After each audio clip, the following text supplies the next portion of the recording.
Happy Halloween, everyone! Continuing with Hey Arnold month, we're going to be discussing about the Halloween episode, Arnold's Halloween.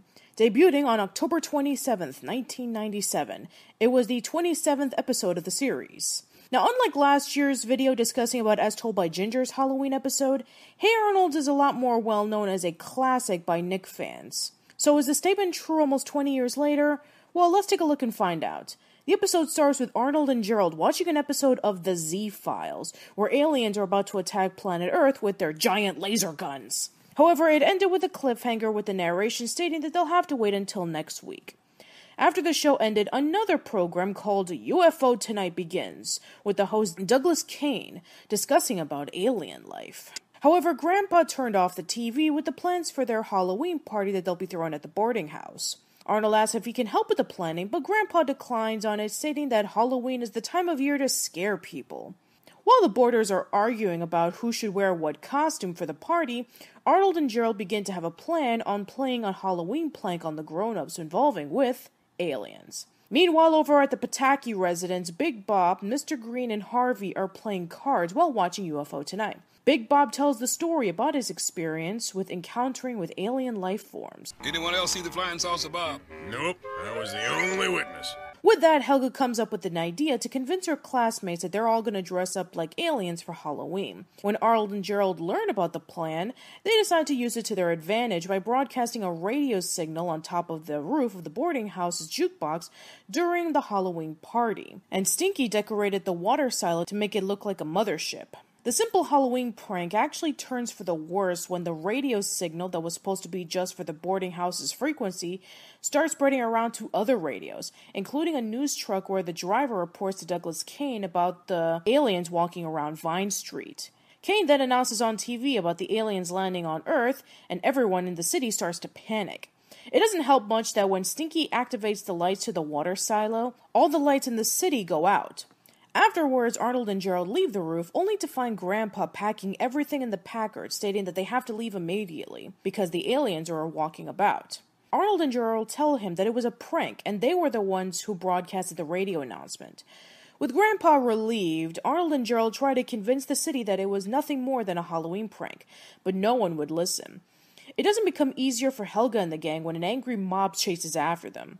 Helga tries to convince them that they're just kids, but they don't believe them. Especially when Helga tries to wipe off the face paint, and even tries pulling it out, but it doesn't come off. The mob then chases the kids again, and Helga's confused as to why the face paint didn't come out.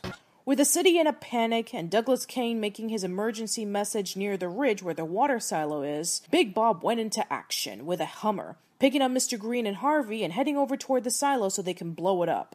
Helga and the gang also run towards the silo, thinking that no one else would find them there. Stinky approaches them telling about the prank that Arnold and Gerald did, and she started attacking him. Thinking that the aliens are attacking Stinky when he tries to climb up the silo to escape, Big Bob attacks Helga by grabbing her. Arnold and Gerald arrive at the ridge on time, trying to convince Big Bob that he's attacking his daughter and not an alien. But he doesn't listen to him. Even though earlier in the scene, when Helga was showing off her alien costume, Big Bob took a quick glance at it. I guess he didn't remember. The face paint is washed off, revealing that the kids were stating the truth all along. They were not aliens, and the radio announcement was nothing more than a Halloween prank. The episode concludes with Grandma fixing the lights of the city, and everyone walking home with Grandpa telling Arnold that he was proud of him for giving the entire city a good Halloween scare. You gotta give it to Hey Arnold. They pulled off another stellar holiday special, with them airing the Christmas special a year prior. It's filled with tension, but at the same time, it's also filled with humor and atmosphere. It's also worth noting about the plot itself. I'm sure a lot of people know this fact already, but for those who don't, Arnold's Halloween was a parody based off of a similar event that occurred on October 30th, 1938. More specifically, the radio drama series The Mercury Theater's On Air, reading of War of the Worlds, narrated by Orson Welles. Ladies and gentlemen, we interrupt our program of dance music to bring you a special bulletin from the Intercontinental Radio News. At 20 minutes before 8 Central Time, Professor Farrell of the Mount Jennings Observatory, Chicago, Illinois, reports observing several explosions of incandescent gas occurring at regular intervals on the planet Mars. We interrupt this broadcast to bring to you a special bulletin. A large saucer-like craft of unknown origin is reported to have landed on the outskirts of the ship. To give you a condensed version of the story, when the radio play was being aired, many people thought that aliens were invading. So they were in a severe panic despite being stated before the show that it was all fictitious. Not to mention that War of the Worlds was already a well-known book since its publication in 1898. There were many adaptations of the famous story by H.G. Wells, including comic strips and adventure stories published for kids. But there were many reasons why people actually believed in the radio drama. First of all, what about the people who didn't tune in on time, and they actually listened to the story much later on? They wouldn't have known that it was fictitious until 40 minutes into the play, where they would have to cut into a scene where the people were talking about the invasion days after it happened. However, the play was revised into what seemed to be real time to make the listeners draw into the story. It was even a miracle that the event turned out the way it did. Orson Welles was incredibly frustrated with his writing collaborators and editors because they didn't put a lot of effort into adapting from the original book. Apparently, they found it to be incredibly dull and outdated. So it was rewritten at the very last minute.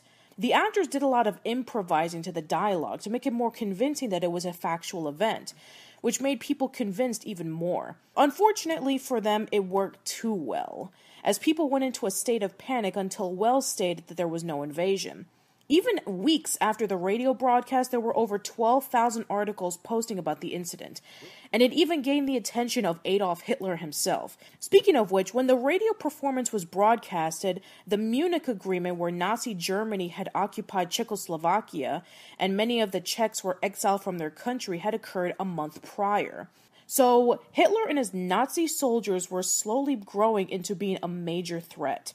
Considering that America was slowly breaking out of the Great Depression, Hitler and his army were conquering more countries of Europe, and that radio and newspapers were pretty much the only thing that people relied on for learning about what was going on in the world, you can understand why people would believe in aliens landing on Earth. Regardless, the incident stayed in infamy, and it became a major staple in our pop culture. There were numerous reenactments of other radio performing War of the Worlds. For example, there was a Spanish version that was produced in 1949, which suffered from very similar results of people panicking thinking that aliens were landing on the country. There was an updated version that aired in a local upstate New York radio station from the 1960s to the late 70s. And even as recent as a few days ago, when a local radio station in Wisconsin aired the original performance. Not to mention that Arnold's Halloween wasn't the first time the incident was portrayed on TV. In 1957, there was a recreation of the event shown on the anthology TV series Westinghouse Studio One that aired on CBS.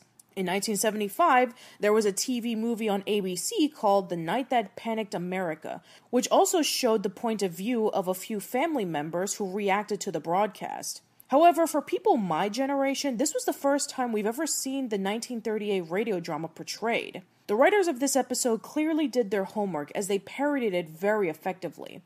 It was even a nice touch that Maurice LaMarche, who voices Big Bob Pataki, did an Orson Welles impression for Douglas Kane, which he previously did for The Brain on Peaky and the Brain, and being the voiceover for Vincent D'Onofrio and Ed Wood. There's a reason why many classic Nick fans call it one of the best that ever came out. Even almost 20 years later after this episode debuted, Arnold's Halloween still stands out. If you haven't seen it yet, I highly recommend that you check it out.